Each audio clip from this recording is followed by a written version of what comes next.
Hey folks, welcome to the channel Thinking Theology, where I talk about almost anything that can possibly relate to theology or refute theology. So I try to keep a civil tone here. I'm a philosophical guy by nature, so I take a neutral stance on things and I listen to the arguments being made and just see what I can learn from them. So a lot of these videos, a lot of them are reaction videos. I haven't seen what the folks have to say. But I have some knowledge on various things, as we all do, and I'll just give my comments on them. But this one is on free will, the free will debate, and this gets into, this definitely has theological implications, where if you believe in God, is he in control of things? If so, how do we have free will? If he knows what we're going to do, can we do otherwise? Seemingly not. In any case, there are a lot of implications there are a lot of thoughts that come up with this stuff. And then if you're just a reductionist and think that we're just a pile of chemicals and the entire universe is operating according to laws, whether Newtonian or some other laws, that we don't have free will, then in one sense, the atheist and the theist have a lot in common. Now, the theist who believes in God will not say, we don't have free will. God's in control. We don't understand it all. He's outside space and time, so he can kind of see from a distance, and our decisions are independent, even though he knows what we're going to do. Okay, I can't verify that. There's no way of doing that. But others might say, well, if God is in control, you don't have free will. And in that sense, you're similar to a reductionist. The reductionist view, the means of getting to that conclusion are different. Anyway, let's see what Michio Kaku has to say. I think that's how you say his name. I have seen this gentleman on television and he's like Neil deGrasse Tyson in the sense that he popularizes science, but not in a rah-rah type of way. But he's just out there. He does a lot of interviews, a lot of TV specials and such. And this is Why Physics Ends the Free Will Debate. All righty. Newtonian determinism says that the universe is a clock. A gigantic clock that's wound up at the beginning of time, and it's been ticking ever since according to Newton's laws of motion. So, what you're going to eat 10 years from now, on January 1st, has already been fixed. It's already known using Newton's laws of motion. Einstein believed in that. Einstein was a determinist. Does that mean that a murderer, a horrible mass murderer, isn't really guilty of his works because it was already preordained billions of years ago? Wait a minute, no. All right, that's a whole different topic of responsibility. Who's responsible for their actions? But all right, let's just see where he goes. Einstein said, well, yeah, in some sense that's true. Even mass murderers were predetermined. But he said they should still be placed in jail. Heisenberg then comes along and proposes the Heisenberg uncertainty principle and says, nonsense. There's uncertainty. You don't know where the electron is. It could be here, or many places simultaneously. Yeah. This, of course, right. Einstein hated because he said God doesn't play dice with the universe. Well, hey, get used to it. Einstein was wrong. God does play dice. Every time we look at an electron, it moves. There's uncertainty with regards to the position of the electron. So what does that mean for free will?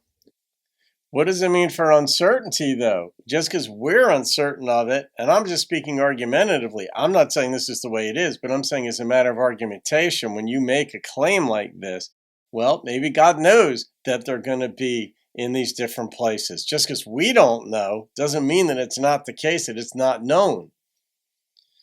It means in some sense we do have some kind of free will. No one can determine your future events given your past history. There's always the wild card. There's always the possibility of uncertainty in whatever we do. So when I look at myself in a mirror, I say to myself, what I'm looking at is not really me. It looks like me, but it's not really me at all. It's not me today, now. Right.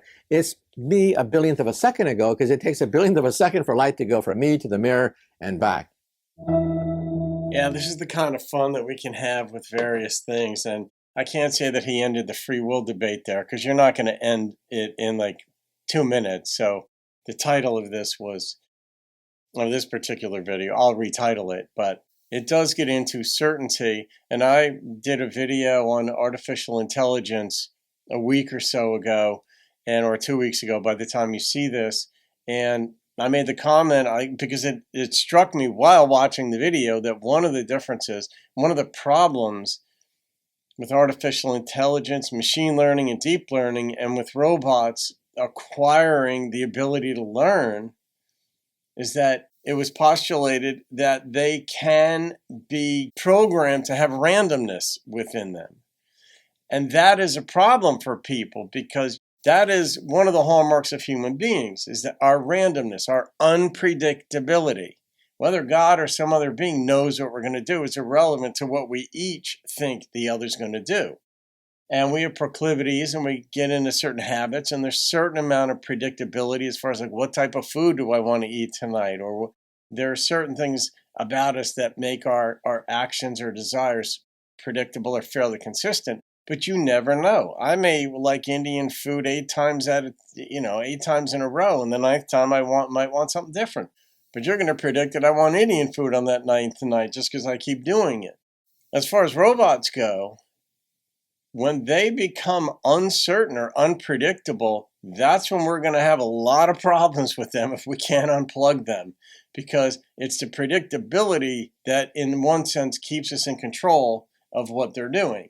Just as far as the practical implications of certainty, free will, but he got on the notion of uncertainty. Heisenberg's, the electrons can be in there somewhere else, jumping from state to state or multiple states at one time, and that could be what causes us to choose one thing over another, versus Newton's idea. And I mean, it was a ballsy statement for him to make that Einstein was wrong. Now, Einstein is not God or a God or impervious to mistake, and Einstein may very well have been wrong. But I love the fact that he had the balls to say it, whether he's right or not. But the determinism thing, these are the things that logic, and it just brings Plato to mind, where even he had his world of the forms, where these perfect forms existed, but we can never quite comprehend them. But it's through thinking and contemplation that we can get closer to these perfect forms. And he popped into mind because of the thinking aspect of it. That what constitutes perfect justice? What constitutes perfect free will? Can you get close to it by thinking? You probably won't get further from it by thinking, unless you have bad ideas plugged into your personal equations. But fascinating right there. I like the little progression that he had, though, where Newton said it's all mapped out, and Heisenberg said, but then he broached the subject of responsibility, and that's a whole different thing, because if we don't have free will, and when he brought responsibility into it, it was in the context of an argument that said we don't have free will. Newton said we don't have free will. Well, that being the case, if others hold you responsible for your actions like murder, then that is the quote-unquote appropriate reaction, because it's not being held responsible or a reaction as an individual. Now it's the organism of the human race now holding itself accountable.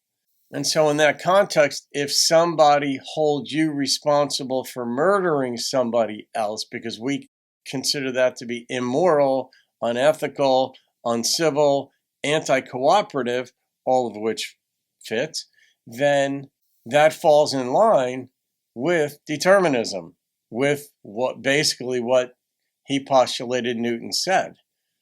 And these are just different lines of thought that maybe you'll never settle. That's why questions are fun. Most of us, when we're younger, think we have answers. We want answers. We look for answers. We are literally schooled to get answers. From a very young age, we take tests and we're told which ones we got wrong. And that kind of sticks in us, and then we want to fix it. So we are literally schooled to look for answers. That's how we get into grad school. That's how we do a lot of things. That's how we figure out what's wrong with our car when something's not right. We're looking for the answer.